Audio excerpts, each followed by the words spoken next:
မြေကောင်ဟာသူ့ရဲ့လေပင်မှာအယာမကြောက်တုံးကြီးတုံးအသေးချီနှောင်ခြင်းခံလိုက်ရပြီးမြစ်အတွင်းထဲသို့ရရဆက်ဆက်ပစ်ချခြင်းခံလိုက်ရပါတယ်။သူဟာရေမျက်နှာပြင်ပေါ်သို့ပြန်တက်နိုင်ဖို့အတွက်အသေးအတန်ရုန်းကန်လှုပ်ရှားရင်းနဲ့ပဲရေအောက်ထဲသို့တဖြည်းဖြည်းချင်းနစ်မြုပ်သွားခဲ့ပြီးနောက်ဆုံးမှာတော့လှုပ်ရှားမှုလုံးဝမရှိတော့ဘဲငြိမ်သက်သွားခဲ့တာပေါ့။ငါအသေးလေးချို့ဟာသူ့ရဲ့အနာသို့တရွေ့ရွေ့ကပ်လာခဲ့ကြပြီးမြည်ရဲ့ခန္ဓာကိုယ်ကိုတစစီစတင်ကြိုက်ခဲစားသုံးကြပါတော့တယ်။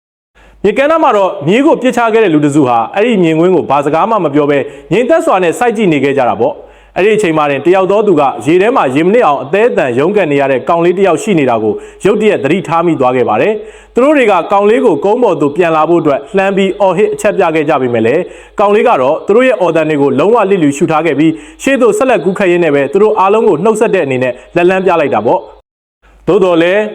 သူအနောက်ကိုလှည့်ကြည့်လိုက်တဲ့တိကျတဲ့စက္ကန့်ပိုင်းမှာတင်သူ့ကိုဝါမျိုးပစ်တော်မဲ့ကြောက်မက်ဖွယ်ရာအေယာမတရဝါစိုးကြီးတစ်ကောင်ကိုထိတ်လန့်ဖွယ်မြင်တွေ့လိုက်ရပါတယ်။သူတတိပြန်လဲလာတဲ့အချိန်မှာတော့သူဟာအဲ့ဒီတရဝါစိုးကြီးရဲ့ဝမ်ဘိုက်အတွင်းထဲသို့ရောက်ရှိနေခဲ့ပြီဖြစ်ပါတယ်။ပတ်ဝန်းကျင်တစ်ခုလုံးကတော့အဆုံးမရှိတဲ့မှောင်မိုက်လာတဲ့ဂူကြီးတစ်ခုလိုမျိုးဆူဆွတ်ပြီးအမောင်တူကြီးကကြီးစိုးလို့နေခဲ့တာပေါ့။အဲ့ဒီအချိန်မှာပဲ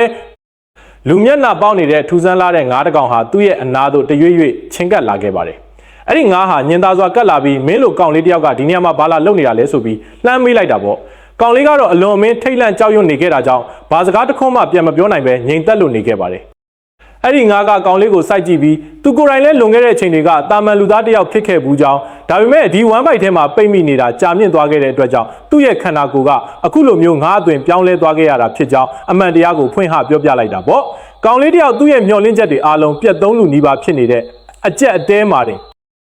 မမျော်လင့်ပဲအဝေးတနေရာစီကနေအမောင်တုကိုဖျက်တမ်းပြီးလင်းလက်လာတဲ့အလင်းတန်းတစ်ခုရုတ်တရက်ထွက်ပေါ်လာခဲ့ပါတယ်။သူကဘာမှထပ်ပြီးတွေးဝေမနေတော့ပဲအဲ့ဒီအလင်းတန်းရှိရာစီတို့ဥတီပြီးချက်ချင်းရှောက်လန်းသွားခဲ့တာပေါ့။အဲ့ဒီနေရာကိုရောက်ရှိသွားတဲ့အခါမှာတော့မျက်ရည်အဝိုင်းသားနဲ့ရှိနေတဲ့သူ့ရဲ့ဖခင်ဖြစ်သူကိုမထင်မှတ်ပဲရှာဖွေတွေ့ရှိသွားခဲ့ရပါတယ်။သူဟာစိုးရိမ်စိတ်တွေပြေပြောက်သွားခဲ့ပြီးတပ်ပြင်းချလိုက်နိုင်ကဖခင်ဖြစ်သူကိုဝမ်းသာအားရနဲ့ဖက်လဲတကင်ပွေးဖက်လိုက်ပါတော့တယ်။အဲ့ဒီနောက်သူတို့သားအဖနှစ်ယောက်ဟာအပြင်သို့ထွက်ပြေးလွတ်မြောက်နိုင်ဖို့အတွက်အဲ့ဒီမွန်စတာကြီးရဲ့ပါဇက်ပေါက်တင်နေရာကိုအောင်မြင်စွာရှာဖွေတွေ့ရှိသွားခဲ့ကြပါတယ်။သို့တော်လည်း